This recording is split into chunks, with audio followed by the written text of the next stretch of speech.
আসসালামু আলাইকুম ওয়া রাহমাতুল্লাহি ওয়া বারাকাতুহু। ব্রাদার ইসলাম, আশা করি আল্লাহর হুকুমে সকলে ভালো আছেন। আর সকলে ভালো থাকুন, সুস্থ থাকুন, একক আল্লাহর ইবাদত করুন। আর দিন ইসলামের বিষয়ে জানকারি গ্রহণ করুন। ছোট্ট ছোট্ট ছোট্ট একটি ফরজ আপনার জীবনের দিশা বদলে দিতে পারে। ওই হিসেবে জানকারি গ্রহণ করুন। আজকে যে বিষয়ে আলোচনা করছি সেটা হচ্ছে অজু ভঙ্গের কয়েকটা কারণ। আর যদি মানে ভালো লাগে আপনি শেয়ার করবেন। আমি এটা নতুন প্রজন্ম যারা এই বছর প্রথম রোজা রাখছে বা যারা জানে না তাদের জন্য, তাদের উদ্দেশ্যে বানাচ্ছি। যারা জানেন তারা তো আলহামদুলিল্লাহ, আল্লাহ শুকর করবেন।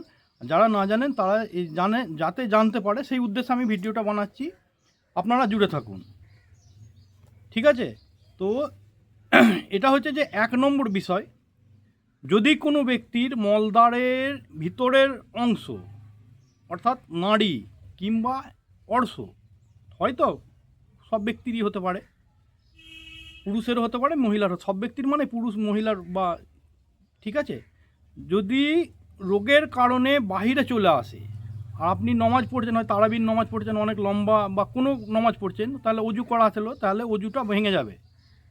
যখনই নাড়ি বেরিয়ে আসবে আপনি বুঝতে পারবেন, তখন ভেঙে যাবে। বা মস্তুরাত হতে মায়ের জাতেদের প্রসাবের দাঁড় দিয়ে যদি নাড়ি বাহির হয়ে গেলে তাহলে অজু ভঙ্গ হয়ে যাবে। মানে মলদার দিয়ে বেরোলেও হবে, মূত্রনালী দিয়ে বেরোলেও, নালী বেরিয়ে এলে অজু ভেঙে যাবে। যদি নোংরা থাকে, ঠিক আছে, তাহলে তো অজু ভেঙে গেলই। আর যদি সেই অঙ্গ বা অংশ পুনরায় তাকে আবার ভিতরে প্রবেশ করিয়ে দিলেন, যেটা বেরিয়ে এসে নাড়ি বা যা জিনিসই হোক বেরিয়ে এলো, তো সেটা কাপড়ের সাহায্যে বা হাতের সাহায্যে বা ওষুধের মারফতে ক্রিম লাগিয়ে হাতের ভিতরে প্রবেশ করিয়ে নিলেন, করে এবার নতুন করে অজু করে আপনাকে দ্বিতীয়বার নমাজ পড়তে হবে, ঠিক আছে? তো এইবার হচ্ছে আর একটা কারণ, যদি নাড়ির সাথে মল বেরিয়ে আসে বা আমসা বেরিয়ে আসে, মানে তাহলে কি হলো, যে কাপড়ে লেগে গেল তাহলে কাপড়টা নাপাক হয়ে যাবে, বা রক্ত বেরিয়ে এলো তাহলে কাপড় নাপাক হয়ে গেল, তাহলে ওই কাপড়টাতে নমাজ হবে না। সেম ওরকম মূত্রনালী দিয়েও যদি বেরোয় ওরকম ধরনের পাতলা জিনিস, মানে মণি বেরিয়ে এলো, মণি মানে হচ্ছে তরল জিনিস, তাহলে ওই কাপড়টা যদি না বেরিয়ে এলো, অনেকটা লেগে গেলে সেটা আপনাকে বদলে দিতে হলো, বদলে আপনি নতুন করে অজু করে ওই জায়গাটা ধুয়ে নামাজ পড়বেন। যদি মা ও বোনেদের মূত্রনালী দিয়ে কোনো কারণবশত ডেলা জিনিস বেরোলো, অর্থাৎ ওটাকে মজি বলা হয়, মণি মানে তরল, মজি মানে ডেলা, সাবুদানার মতন, বা হয়তো রক্তর ডেলা বেরিয়ে এলো, কি কোনো যাদের মা বোনেদের যাদের বাচ্চা হয় কিছুদিন বাদে হয়তো সামান্য রক্ত ডেলা বাহির হয়ে এলো, তাহলে ওই ওই মূত্রনালীতে যদি বেরিয়ে থাকে তাহলে তাকে ফরজ গোসল করতে হবে। মজি যে কোনো পুরুষেরই হোক আর হোক, মণি বেরিয়ে এলে, তরল বেরিয়ে এলে ওই জায়গাটা ধুয়ে নিলে হবে। আর যদি অজু করলে তারপরে নমাজ পড়া যাবে। আর যদি ডেলা বেরিয়ে যায় অর্থাৎ মজি বেরিয়ে যায়, একটা মানে ডেলা আকৃতি, সেটা সাবুদানার মতো হোক বা ওর থেকে ছোট হোক, যদি বেরিয়ে যায় তাহলে কিন্তু ফরজ গোসল, মানে গোসল ফরজ হয়ে যাবে, তাকে ফরজ গোসল করেই তবে আবার নমাজ পড়তে পারবে, পবিত্র হবে। 2 নম্বর মশলা হচ্ছে, যদি কোনো ব্যক্তির অজুর পর উত্তেজনা হতে পারে, স্বামী স্ত্রী ঘরে আছে, অজু করা আছে, কিন্তু কোনো কারণবশত উত্তেজনা হয়ে গেছে, দিয়ে মণি নির্গত ওই যে তরল জিনিস বেরিয়ে যায়, সে মহিলাদেরই হোক আর পুরুষদেরই হোক, তাহলে অজু ভঙ্গ হয়ে যাবে, পুনরায় অজু করে নিতে হবে, ঠিক আছে? গোসল করার দরকার নেই যেহেতু তরল বেরিয়েছে। কিন্তু যদি মণি লাগা বস্ত্র, যে আমার লুঙ্গি পরে আছে, কি চাদর পরে আছে, কি মায়েরা শাড়ি পরে আছে, সায়া পরে আছে, এমন জিনিস পরে আছে যাতে বুঝতে পারলো না যে কোন জায়গায় লেগেছে তরল জিনিসটা, বুঝতে পারলো তো ওই জায়গাটা ধুয়ে নিলে হয়ে যাবে, বুঝতে পারলে ওই জায়গাটা ধুয়ে নিলে হবে। যদি বুঝতে না পারে ওই কাপড়টা পাল্টাতে হবে, ওই কাপড় বদলে ওই যে জায়গার মানে রানের ওই অংশগুলো ধুয়ে নিয়ে আবার অজু করলে নমাজ পড়া যাবে, তাকে ফরজ গোসল করতে হবে না। কিন্তু ডেলা বেরোলি সবসময় জেনে রেখে দেবেন, যখন ডেলা বেরোলো তখনই আবার ফরজ গোসল।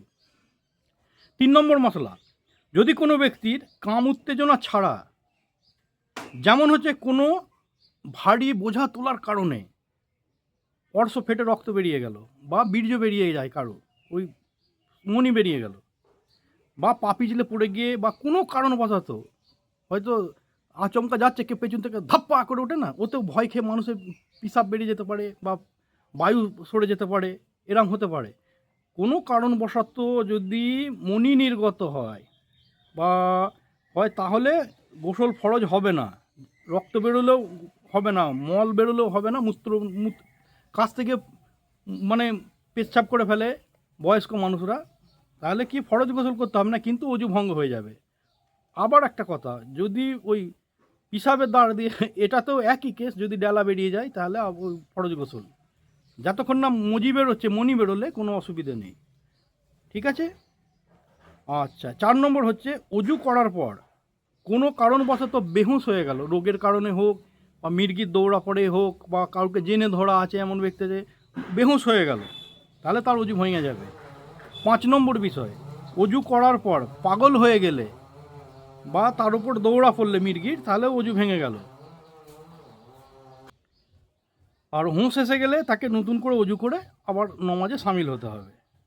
যে 1 ঘন্টার যে তারাবির নমাজ হয় না, এখানে অনেকজনকার অনেক কিছু হতে পারে। 6 নম্বর মশলা, যে নমাজ আদায় করার সময় পাশের নমাজি শুনতে পাবে, পাশে নমাজ পড়ছে তারা শুনতে পাবে ওইরূপ হাসির আওয়াজ বেরিয়ে গেল, হেসে ফেললো, তাহলে অজু ছুটে যাবে। আমি হাসছি মনে মনে বা আমার শরীর নড়ছে, তাহলে অজু ভাঙবে না। আর যদি পাশের ব্যক্তি শুনতে পায়, যে আপনি বুঝতে পারলেন যে ওই ব্যক্তিটা শুনে ফেলেছে আমি হাসিছি, তাহলে অজু ছুটে যাবে। এইবার হচ্ছে কি, সাথে সাথে অজু ছুটে যাবে। এবার একলা থাকলে অজু করে তারপর নমাজ আদায় করতে হবে, যারা ঘরে নমাজ পড়ে মা বোনেরা। আর যদি জমাতের সাথে থাকে, জমাতের মশলা হচ্ছে আলাদা।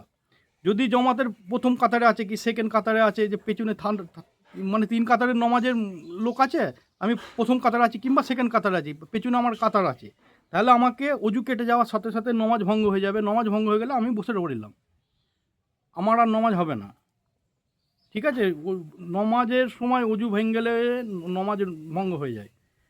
ভেঙে গেলেও আমাকে চুপচাপ ওখানে বসে থাকতে হবে, দিয়ে নিজের স্থানে চুপচাপ বসে পড়ো। ইমামের জমাতের পুরো নমাজ হয়ে গেলে ইমাম সালাম দুদিকে ফিরিয়ে নেবে, আসসালামু আলাইকুম রহমতুল্লাহ, আসসালামু আলাইকুম রহমতুল্লাহ লজাই উচ্চারণ হবে, তখন ছুট হয়ে গেল। তারপরে আপনি বাইরে গেলেন। এইবার মনে করুন পেছনের কাতারের লোক হয়তো কেউ এসে জয়েন্ট হয়েছে নমাজে, তারা হয়তো পড়ছে, এবার যেখান দিয়ে আপনি বাইরে যেতে পারবেন সেই জায়গা দিয়ে বাইরে গিয়ে অজু করে শুরু থেকে আবার আপনাকে শুরু থেকে নমাজ পড়তে হবে। আপনার যে নমাজটা পড়েছেন 4 নম্বর কাতারেই বলুন, মানে 4 নম্বর রিকাত পর্যন্ত পড়েছেন হয়তো, তারপর অজু কেটে গেছে, সেই ওই 4 রিকাত হয়ে গেল, আপনার নমাজ হলো না, ভঙ্গ হয়ে গেল, আপনাকে শুরু থেকে আবার নমাজ পড়তে হবে। আর পিছনের কাতারে আছি আমি, একদম মনে কর 4 কাতার কি 5 কাতার মসজিদের লোক হয়েছে, আমি একবারে সবের পেছনে আছি, সব পেছনের কাতারে, তখন আমার অজু ভেঙে গেল। গিয়ে আমি সঙ্গে সঙ্গে ছুটে গিয়ে অজু করে নিলাম, এসে আবার নতুন করে জয়েন্ট হলাম। যে আমার আগের নমাজগুলো যেগুলো ছিল, যে মানে 1 কাতরা 1 রিকাত হয়েছে কি 2 রিকাত হয়েছে, সেটা আর পেলাম না, নতুন করে যেটা পেলাম সেটাই হচ্ছে আমার, সেখান থেকে আমার নমাজ শুরু হলো। বুঝে গেল তো? আর আগের রাকাতগুলি বাতিল হয়ে যাবে। মনে মনে হাসলে বা শুধু শরীর নড়লে, মনে হাসির কারণে শরীর নড়লে অজু ভঙ্গ হয় না। আর মসজিদে দেখবেন যদি একবার কেউ হেসে ফেলেছে, আর ওই মানে আমরা যখন আমাদের বয়স 12-14 বছর বয়স, একজনে যদি হাসতো আমার বন্ধু বান্ধবদের ভেতর, এই তারাবির নমাজে সবাই হেসে ফেলতো, আর হাসি রুকা যায় না। এই কারণে হাসি রুকা যায় না, মসজিদের মধ্যে সব থেকে ব্রেনি, সব থেকে পাওয়ারফুল, সব থেকে মানে শক্তিশালী জিন ওইখানে থাকে। এবার বলবে এই নতুন কথা শুনলেন আমার কাছ থেকে, যে মসজিদের ভেতর জিন থাকে, হ্যাঁ থাকে। যেমন ফেরেশতা থাকে তেমন ওই জিনও থাকে, না হলে নমাজ থেকে মানুষ ভটকে যেতে হবে না। নমাজে গিয়ে বলে না যে ওই চাষের জমির দিকে বা ঘরের দিকে কে ছেলে মেয়ের দিকে ধ্যান চলে যাওয়ার কারণ হচ্ছে ওইখানে সব থেকে শক্তিশালী, যে আপনার ওই নমাজ পড়া অবস্থায় আপনার ব্রেনের মগজের দিশা ঘুরিয়ে দিতে পারে, সেরম ধরনের জিন থাকে বা শয়তান থাকে। ঠিক আছে? 7 নম্বর মশলা, অজু করে কোনো কিছুতে টেকা লাগিয়ে বসেছে, যেমন এখন হয়ে গেছে নতুন সভ্য সমাজে বেশি অংশ লোক দেখবেন মসজিদে সমস্ত কিছু সব কিছু করতে পারে, হাঁটতে পারে, চলতে পারে, এই করতে পারে, তাই সব কিছু করতে পারে, যখনই মসজিদে যাবে তখন ওই চেয়ারম্যান নমাজিদের জন্যে। বা এমনও লোক আছে গিয়ে মসজিদে বসে পড়বে, নিচেই বসল বিছেনে, কিন্তু এত মসজিদের দেওয়ালে ঠেকা লাগাবে, এত মসজিদের কোনো জায়গায় থাম থাকে, সে থামে গিয়ে ঠেকা লাগিয়ে বসে পড়লো। যদি ওই ব্যক্তি এক পলক ঘুমোয়, এই পলক ঝপকাবে, ঝমক চমক এইটুকুনের মধ্যে যদি এক পলক ঘুমের জন্য লেগে যায়, পলক লেগে গেল, আর একটা নিঃশ্বাস বেরোলো কিংবা একটা নিঃশ্বাস ঢুকলো, এইটুকুন টাইম, তাহলে তার অজু ভঙ্গ হয়ে গেল। অনেকজনকে দেখবেন দাদু আছে, বয়স্ক মানুষ আছে, তারা গিয়ে ওই মসজিদে বসে বসে ঢক মানে এদিকে ঢলে পড়ছে ওদিকে ঢলে পড়ছে, কিন্তু ঠেকা লাগে যায়, এত চেয়ারে বসে ঠেকা লাগিয়ে আছে, এত মসজিদের দেওয়ালে, এত মসজিদের থামে ঠেকা লাগিয়ে বসে আছে। যেই আল্লাহু আকবার বলে তকবির দিল, উঠে গিয়ে নমাজ পড়তে চালু করে দিল, ওই ব্যক্তির নমাজ জিরো, কিচ্ছু নেই, নমাজ হবে না। তো যদি আপনাদের ওখানে করে, আপনারা সাহস করে বলুন, চাচা আপনার অজু কেটে গেছে, বা দাদু আপনার অজু কেটে গেছে, আপনি নতুন করে অজু করে আসুন। এগুলো হাফেজ সাহেবের বলা দরকার, কিন্তু অনেক জায়গায় বলে না। এর কারণে মানুষ কী হচ্ছে, বিভ্রান্তিতে চলে যাচ্ছে, তার ইবাদত বেকার হয়ে যাচ্ছে। যে কথাগুলো বলে সেই কথাগুলো আমার প্রয়োজন নেই, যে কথাগুলো প্রয়োজন সেগুলো বলে না। আচ্ছা, আমি একজনকে বললাম বলে ও যাও বা আসছে, আমি যদি বলি ও আর আসবে না। তো এই কথাগুলো রাগ করবেন না, যেহেতু মসজিদের ইমাম বলছে, অবশ্যই ভালো কথা বলবে আপনার জন্য, কোনো দিন খারাপ কথা বলবে না, ঠিক আছে? এটা 8 নম্বর বিষয় হচ্ছে, অজু করে যদি কোনো ব্যক্তি ফোড়া ফাটালো, ব্রণ ফাটালো, বা জখমের পুঁজ বা রক্ত বাহির করলো, ঠিক আছে, যা আপনি যদি মানে যদি বাহির করে, তাহলে তার অজু কেটে যাবে। আর যদি আপনা নির্গত হয় যে গড়িয়ে যায়, তাহলে অজু ভঙ্গ হয়ে যাবে। ভিতরে যদি দেখলেন যে ভিতরে জমে আছে রক্ত কিংবা পুঁজ জমে আছে, গর্ত হয়ে আছে, সেখানে জমে আছে, তাহলে অজু ভঙ্গ হবে না। আর যদি বাহির করেন, অনেকজনে গিয়ে দেখবেন মসজিদে নাকের চুল ধরে উপরে ফেলছে, তো আল্লাহর ওয়াস্তে তাদের ঘরে আমি হাত জোর করে বলছি যে ওটা আল্লাহর ঘর, ওখানে আল্লাহর মেহমানেরা রুকু সেজদা করে, সেজদার জায়গা হচ্ছে মসজিদ। তো সেখানে আপনি নাকের চুল, পায়ের চুল, হাতের চামড়া, পায়ের চামড়া, গোড়ালির মানে খোঁচা চামড়া, এগুলো বা নোকের মারফতে নোকের উপরে ফেলে দেওয়া, এগুলো করবেন না। আমি এরম দেখলাম যে কালকে আমি নিজের চোখে দেখেছি যে এক ব্যক্তি নমাজ পড়ছে আমার পাশে, তার এত পাতলা সর্দি করেছে, সেরাম ধরে টুক করে ফেলে দিল। এবার ওটা দিকে পড়ল, এবার কোনো ব্যক্তি রুকু সেজদা করতে আসবে, তার গায়ে তো লাগবে। আল্লাহর ওয়াস্তে আপনাদের হাত জোর করে বলছি, এই ধরনের কাজ করবেন না, মসজিদ নোংরা করতে যাবেন না।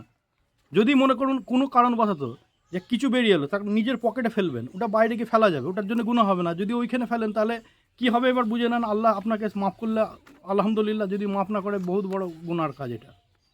মসজিদ নোংরা করবেন না কোনো সময়। যে আপনি যদি মসজিদের মালিকও হয়ে থাকেন, বা যদি সেক্রেটারি হয়ে থাকেন, বা আপনি যদি 5 টাইমই নমাজি হয়ে থাকেন, তবুও মসজিদ নোংরা করার পারমিশন আপনাকে আল্লাহ দেয়নি। আচ্ছা, আর 9 নম্বর বিষয় হচ্ছে, মলদ্বার বা মূত্রনালী দিয়ে যদি মল বা মূত্র বা মলদ্বার দিয়ে বায়ু নির্গত হলে অজু ভঙ্গ হয়ে যাবে। যদি কোনো রোগের কারণে মূত্রদ্বার দিয়ে বায়ু নির্যাস হয়, তাহলে অজু ভঙ্গ হবে না। মা বোনেদের অনেক সময় মানে সরমগা দিয়ে বায়ু নির্যাস হয়ে যায়, বা হাওয়া বেরিয়ে যায়, তো সেই কারণে তাদের মানে অজু ভঙ্গ হবে না। কিন্তু যদি মলমূত্র বেরিয়ে যায়, তাহলে কিন্তু অজু ভেঙে যাবে। 10 নম্বর মশলা, যদি মলদ্বার বা মূত্রনালীতে কোনো রকম পোকা, কোনো রকম কাঁকড় জাতীয়, বা টমেটোর দানা, বা আপনার পেয়ারা খেলে পেয়ারার দানা মূত্রনালী তো থাকে না, এটা মলদ্বারে থাকে। মূত্রনালীতে কোনো সময় যদি কারো পোকা, আমি সবাইকার বিষয় আছে, এর মধ্যে রোগী মাজুর যারা আছে, তাদের নমাজ তো কারো ছুট নেই, সেই হিসেবে যদি পোকা বাহির হয়ে যায়, তাহলে অজু ভঙ্গ হয়ে যাবে। যদি ওই মলদ্বারে যদি পেয়ারার দানা বুঝতে পারলে, অনেক সময় আটকে থাকতে পারে মানুষের, তো সে যদি বুঝতে পারে যে আমার এরম হয়েছে, তাহলে তার অজু ভেঙে গেল, সে আবার নতুন করে অজু করে আসতে ওই জায়গাটা ধুয়ে নিয়ে।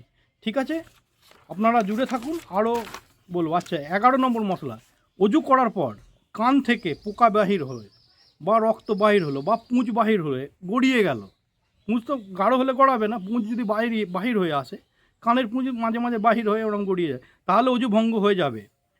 অজুর আগে যদি ব্যক্তি পুঁজ বা রক্ত সাফ করে নেয়, হয়তো বুঝতে পারছে যে আমার ভর্তি হয়েছে, যাদের রোগ আছে আল্লাহর যেন সকলকে শিফা দান করে, তো যদি সে সাফ করে নিল, পরিষ্কার করে নিয়ে তারপরে অজু করলো, আর কানের ভিতর থাকে, হ্যাঁ, সাফ করে নিয়ে যদি অজু করে, তাহলে তার ঠিক আছে। আর যদি মনে করো কানের ভিতরে আছে আর সে অজু করে ফেললো তাড়াতাড়ি ইয়েতে, তাহলে অজু মুকম্মল হয়ে যাবে।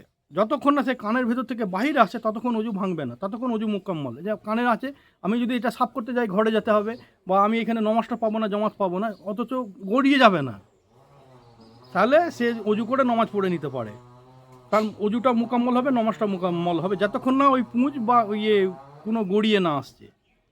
ঠিক আছে, গড়িয়ে গেলে কিন্তু অজুটা ভেঙে গেল, অজু ভাঙা মানে নমাজও গেল। 12 নম্বর মশলা, অজু করার পর শরীরের ক্ষত স্থান থেকে পোকা বাহির হইলে তাতে অজু ভঙ্গ হয় না।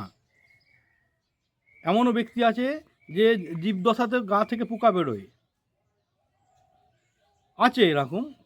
আমাদের এখানে আল্লাহ সুস্থ সবল সুন্দর রেখেছে, এই জন্য আল্লাহ শুকর আলহামদুলিল্লাহ বলুন, মন খুলে একবার শুকর আলহামদুলিল্লাহ বলুন। হ্যাঁ, যাদের রুগ্ন আছে তাদের বিষয় হচ্ছে যে যদি পোকা বাহির হয় অজু ভঙ্গ হয় না, যদি রক্ত বা পুঁজ বাহির হয়ে গড়িয়ে যায় তাহলে ওই একই বিষয় অজু ভঙ্গ হয়ে যাবে, গোসল করতে হবে না। যদি ক্ষতস্থানে থেকে কিছু গোস্ত বা চামড়া কেটে বা বাহিরে ছিঁড়ে পড়ে যায় তাহলে আপনি তাতে অজু ভঙ্গ হয় না। যদি ক্ষতস্থান থেকে গোস্ত কেটে পড়ে গেল তাহলে অজু ভঙ্গ হবে না। যদি পোকা বাহিরে পড়ে গেল অজু ভঙ্গ হবে না। হ্যাঁ, যদি চামড়া শুকিয়ে আছে সেটা খসে পড়ে গেল অজু ভঙ্গ হবে না। রক্ত বা পুঁজ তরল রক্ত মিশ্রিত পানি বাহির হয় তাহলে অজু ভঙ্গ হয়ে যাবে। আচ্ছা, 16 মিনিট হয়ে গেছে, এরপরে আগের ভিডিও বানাবো, আপনারা জুড়ে থাকুন। আল্লাহ হাফিজ। যদি এর মধ্যে কোনো ভুল হয় আমাকে মাফ করবেন আল্লাহর ওয়াস্তে। আর যদি ভালো লাগে আপনার নিজের পরিবার ভেবে ইসলামের অন্য ভাইদের কাছে বা ভাই বোনেদের কাছে পাঠিয়ে দেবেন, শেয়ার করুন, আল্লাহর ওয়াস্তে শেয়ার করুন আল্লাহর বাণী। আর এই একটা সামান্য সুন্নতের কারণে অনেকজনের দিশা বদলে যাবে। অনেকজন নামাজ পড়তে যায়, অজুই সঠিক হয় না, অজু না হলে তার নামাজ হবে না, নামাজ না হলে সে বেনামাজি হয়ে রইল। আল্লাহ হাফিজ।